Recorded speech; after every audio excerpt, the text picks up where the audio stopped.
오늘 말씀은 창세기 1장 14절에서 19절 말씀이랑 26절에서 28절 말씀입니다. 창세기 1장 14절에서 19절, 26절에서 28절 말씀입니다.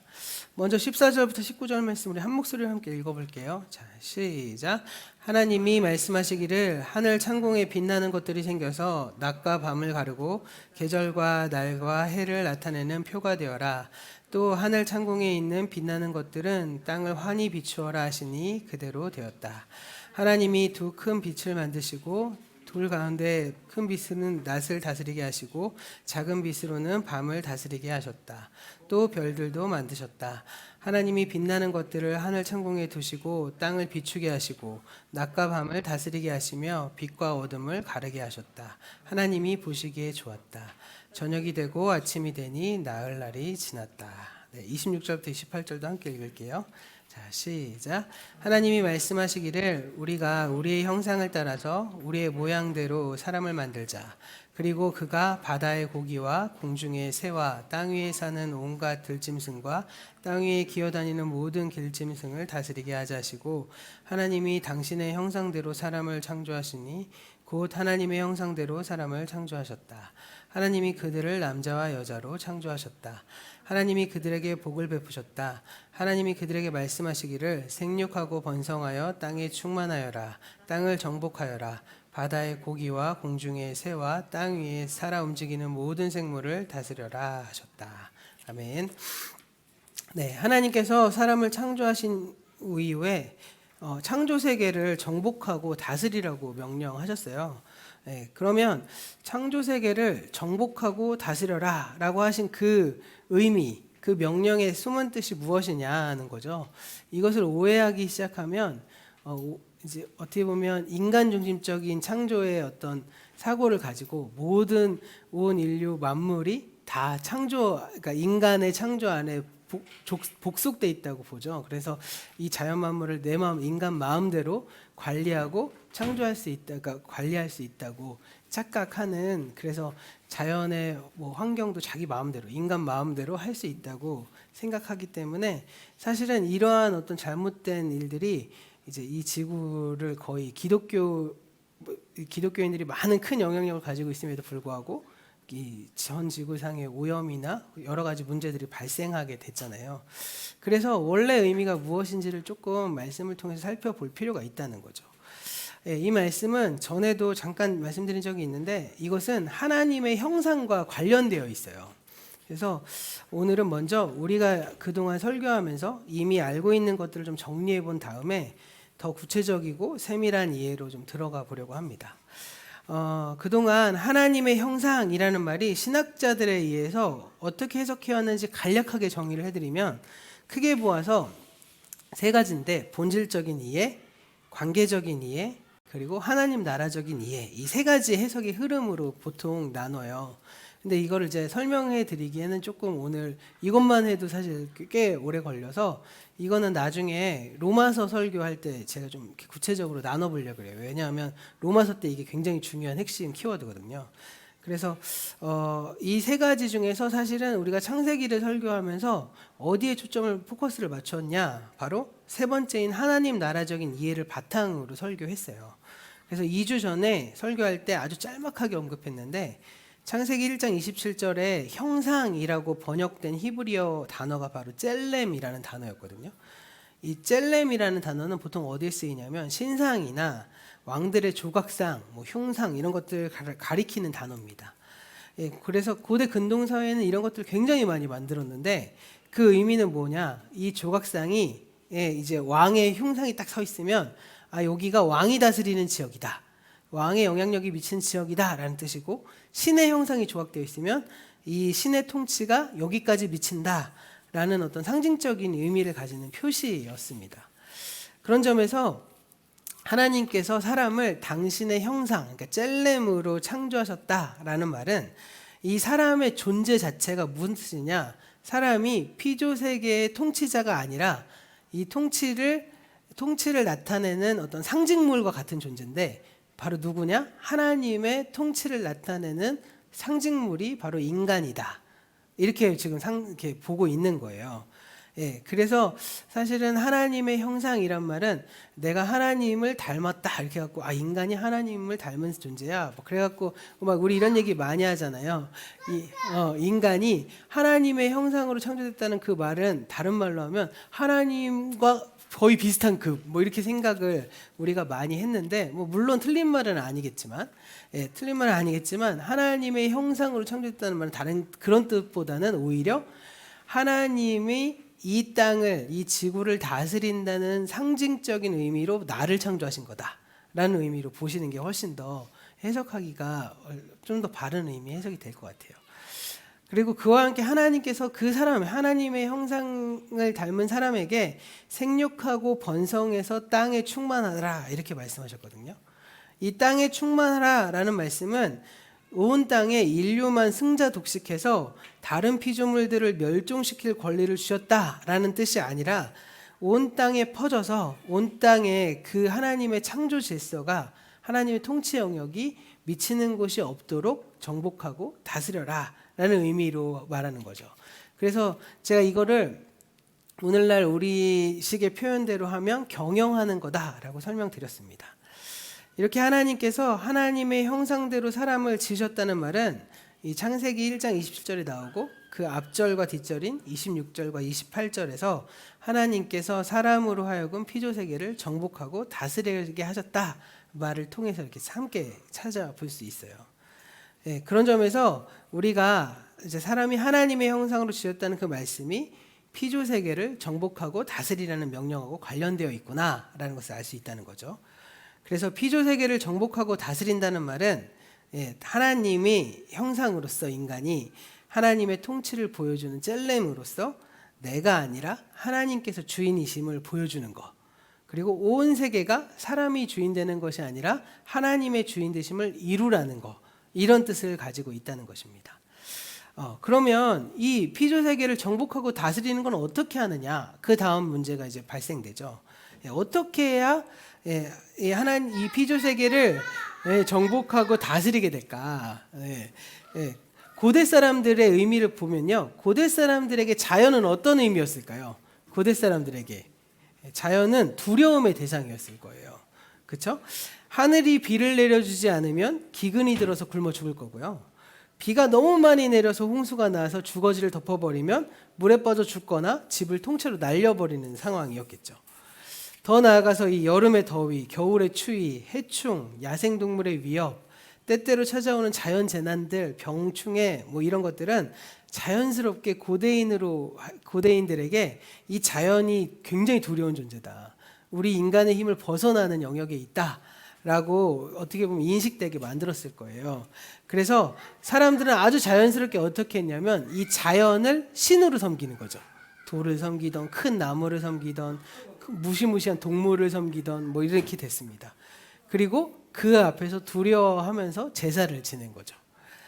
근데 이런 역사적 맥락에서 창세기의 하나님이 뭐라고 말씀하시냐? 오히려 인간에게 자연을 정복하고 다스리라고 지금 명령하고 계시다는 거예요.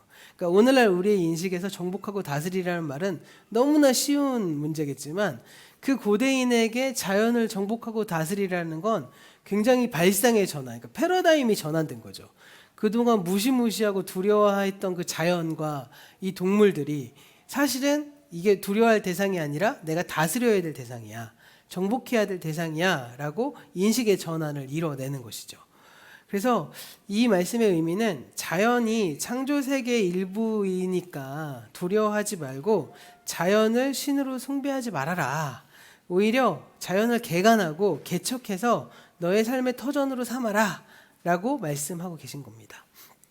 그래서 여기서 말하는 정복의 의미는 야생의 밀림을 개간해서 농지로 만드는 것 같은 뭐 그런 행동들을 가리키는 것이고, 또 다스린다는 말은 주기적으로 막 범람하는 하천을 치수해서, 그러니까 물을 다스려서 농업용수와 생활용수로 사용하는 것과 같은 행동들을 의미하는 말입니다. 그런 점에서 인류가 하나님의 말씀에 따라서 자연을 정복하고 다스리면서 생존을 지금까지 이어온 것이겠죠. 그렇다면 문제는 이 자연을 정복하고 다스리는데 그 일을 어떤 태도, 어떤 방식으로, 어느 선까지 해야 하느냐, 그게 바로 사실 오늘날 우리에게는 문제라는 거겠죠. 고대인들에게 자연, 고대인들에게는 광활한 정복할 대상이었겠지만 오늘날 우리에게 자연은 이제 보존해야 하고 소중히 여기기에 마땅한 대상이 되었잖아요. 그럼 이제 어떻게 다스려야 되지? 어떻게 어느 선까지 다스려야 되지? 이거에 대한 문제가 우리에게 있다는 것이죠. 그래서 이러한 사실을 알아보기 위해서 먼저 그러면 하나님이 다스리라는 것을 어떻게 말씀하셨는지에 대해서 우리가 좀 살펴볼 필요가 있다는 거죠. 전에도 말씀드렸지만 창세기 1장에서 하나님께서 다스리라는 명령을 사람에게만 주신 것이 아니라고 말씀드렸던 거 기억하십니까? 이 넷째 날에 해와 달과 별에게도 하나님이 명령하세요.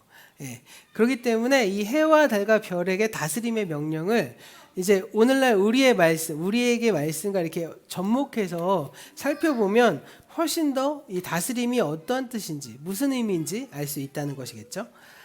창세기 1장 16절 17절에서 하나님께서 해와 달과 별들을 만드신 이후에 18절에서 그로 하여금 낮과 밤을 다스리게 하십니다. 그럼 해와 달과 별들이 낮과 밤을 다스린다. 이게 무슨 뜻이냐? 오늘날 과학 상식에 의하면요, 낮과 밤은 뭐로 인해서 발생되냐면 태양에 의해서 발생되죠. 이게 지구가 자전하면서 어느 지점이 태양을 향해 있으면 낮이 되고 동일한 지점이 태양과 반대면에 있게 되면 밤이 되잖아요.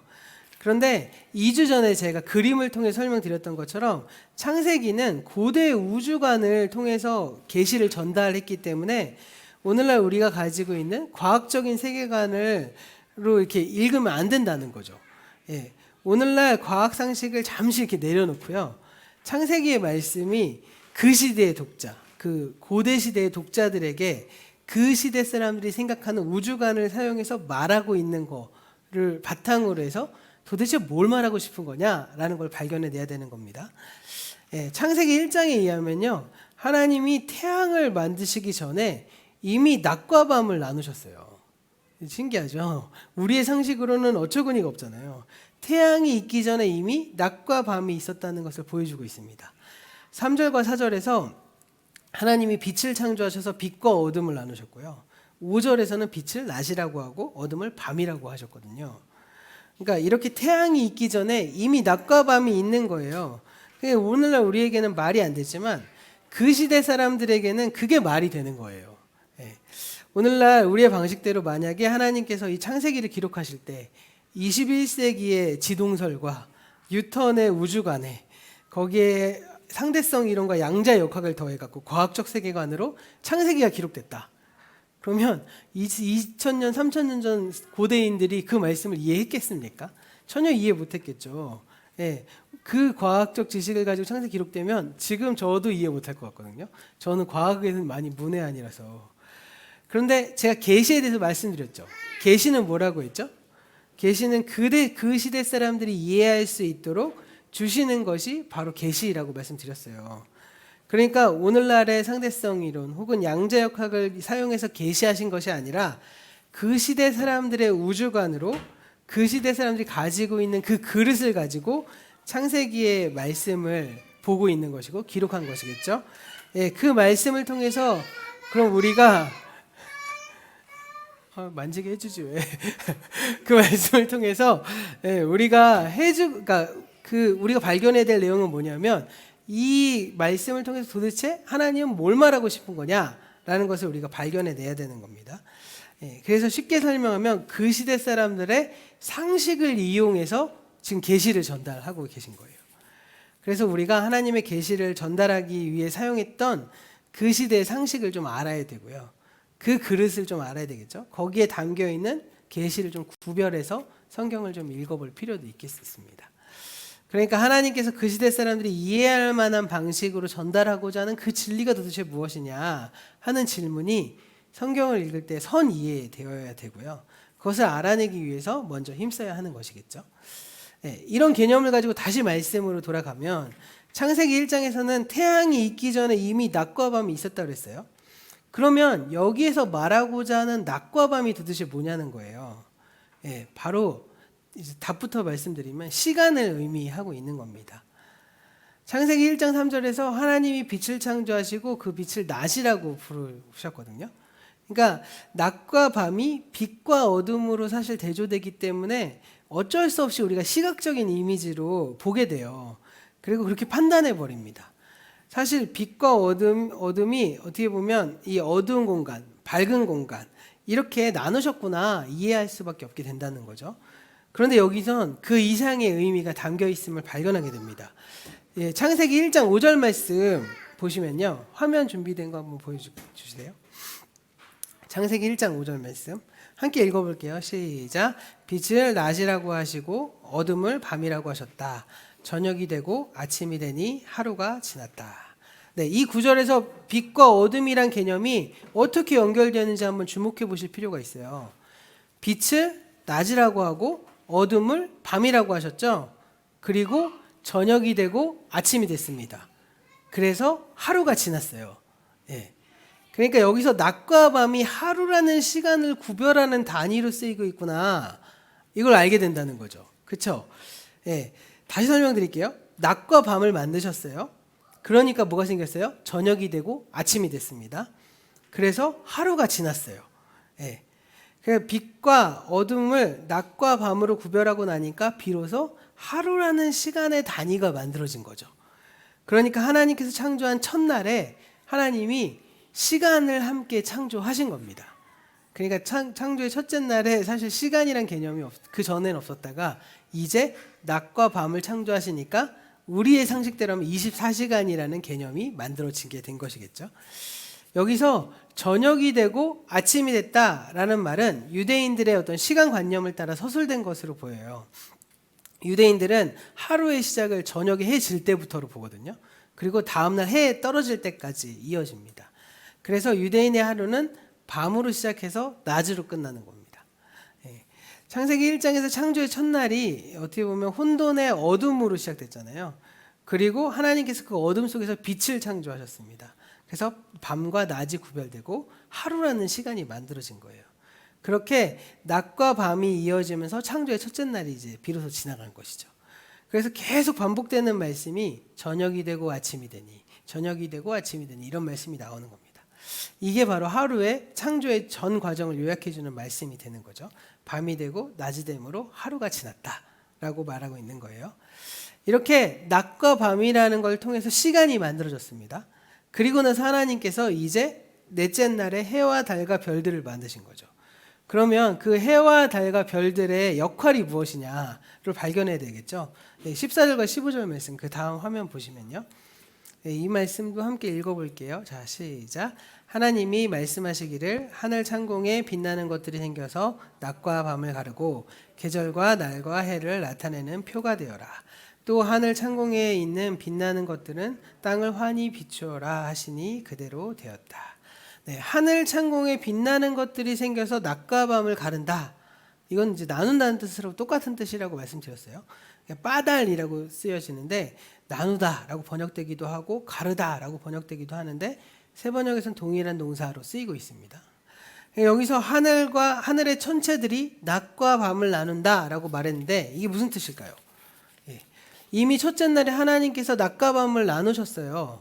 그리고 저녁이 되고 아침이 되기를 3번이나 반복하면서 넷째 날에 이어졌거든요. 그러니까 말씀드린 대로 이미 낮과 밤은 나눠졌거든요.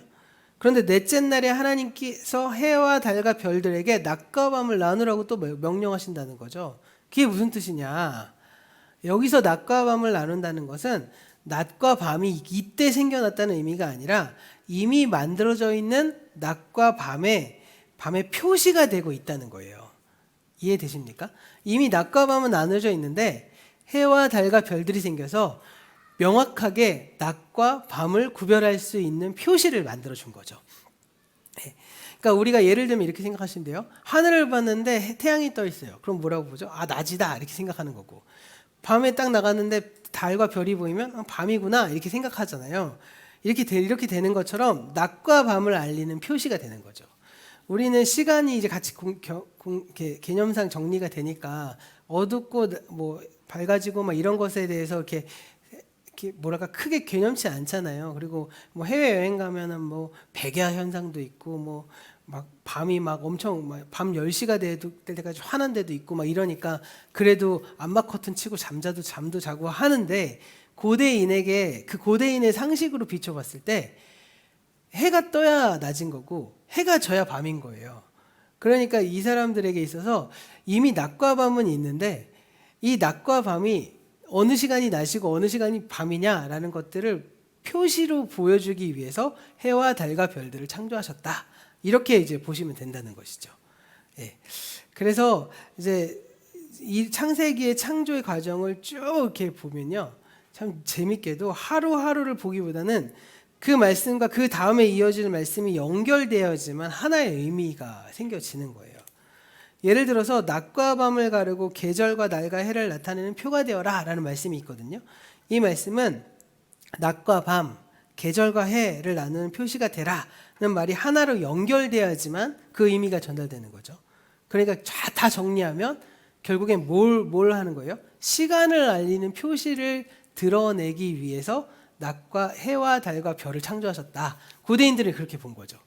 예. 그러니까 내가 지금이 낮인지 지금이 밤인지 지금이 봄인지 여름인지 겨울인지를 내가 구별하기 위해서 하나님께서 이것을 창조하셨구나라고 사람들은 생각했다는 겁니다. 예. 결국 해와 달과 별이 바로 시계의 역할을 하고 있다는 거예요. 오늘날 우리에게로 따지면. 우리가 지금은 시계를 보고 시간을 말하지만 당시에는 뭐가 시계죠? 해가 시계잖아요. 예. 그래서 해시계도 만들어지는 것이고요. 뭐 물시계도 그렇게 만들어지는 거고 뭐 별로도 시계를 만들었다고 해요.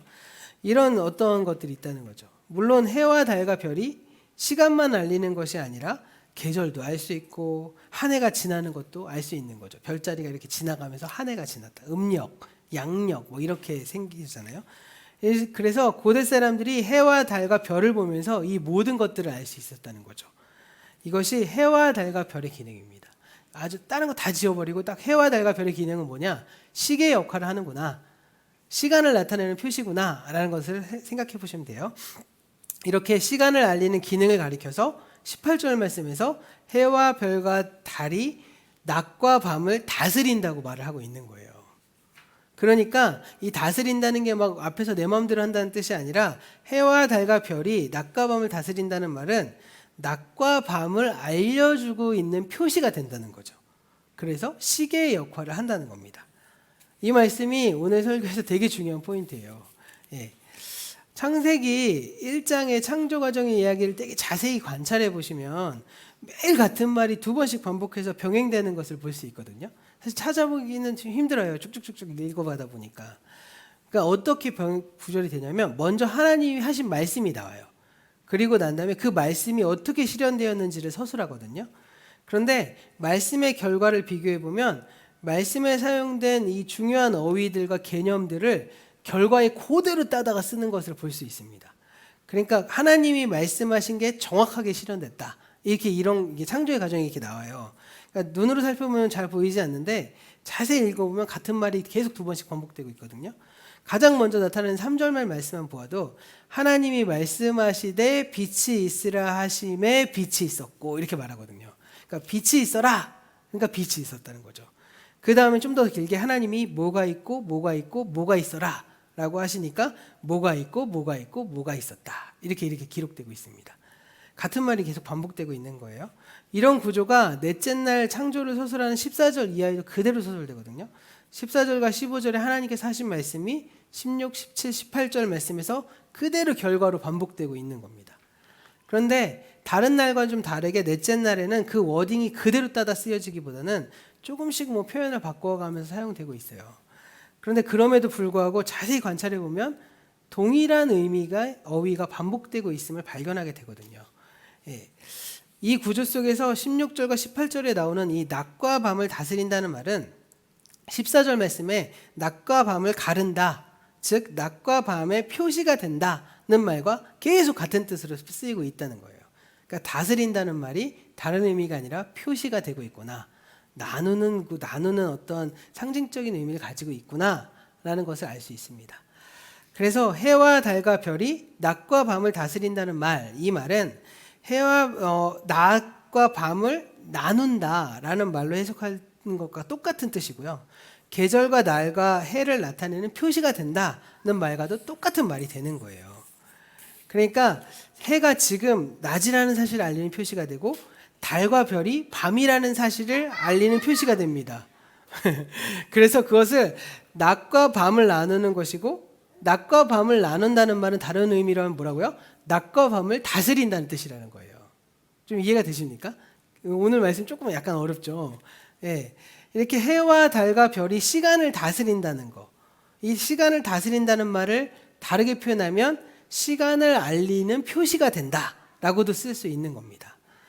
결국 이 말씀은 그러니까 사람이 하나님의 형상으로 창조돼서 피조물을 다스린다는 의미로 쓰일 때도 그대로 통해요.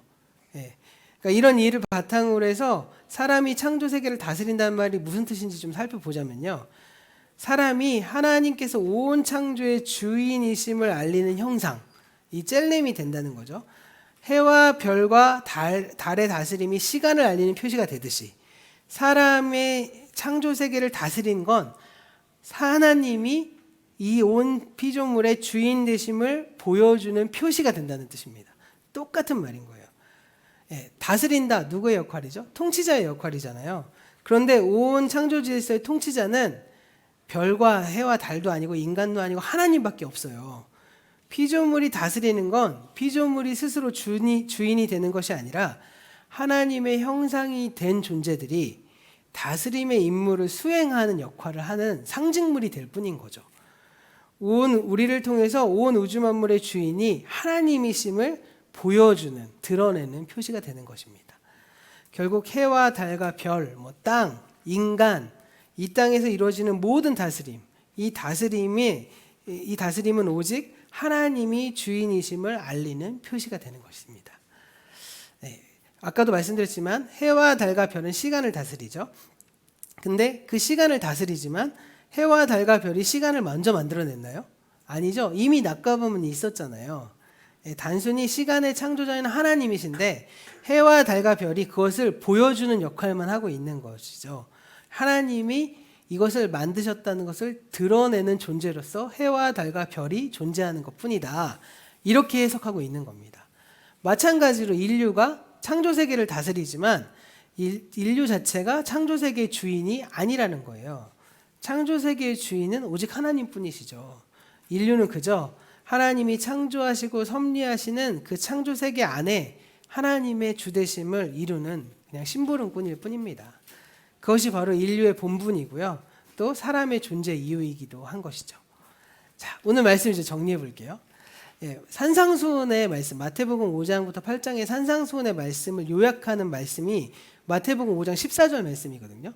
5장 14절 말씀에서 예수님이 우리가 세상의 빛이라고 말씀하세요. 이게 주제 구절이거든요.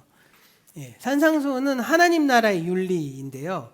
이 땅에 하나님의 주되심을 이루는 우리의 사명을 한마디로 요약하자면 우리가 세상의 빛이 되는 거예요. 여기서 빛이란 창세기 1장에 나온 해, 달, 별과 같이 빛을 내는 존재를, 그러니까 발광체를 가리키기보다는 우리가 빛이 된다면 스스로 막 빛을 내는 사람이라고 생각할 수 있잖아요.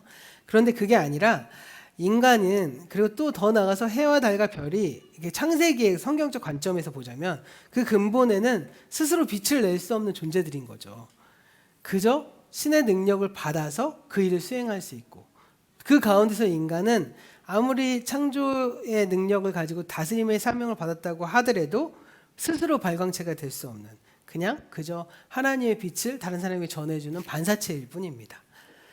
해와 달과 별이 하나님이 주관하시는 시간을 알림으로 그 통치의 심부름꾼이 되듯이 이 세상에 오직 하나님의 주인이심을 알리는 하나님의 형상이 되는 것이 바로 우리의 사명이 되는 것이죠.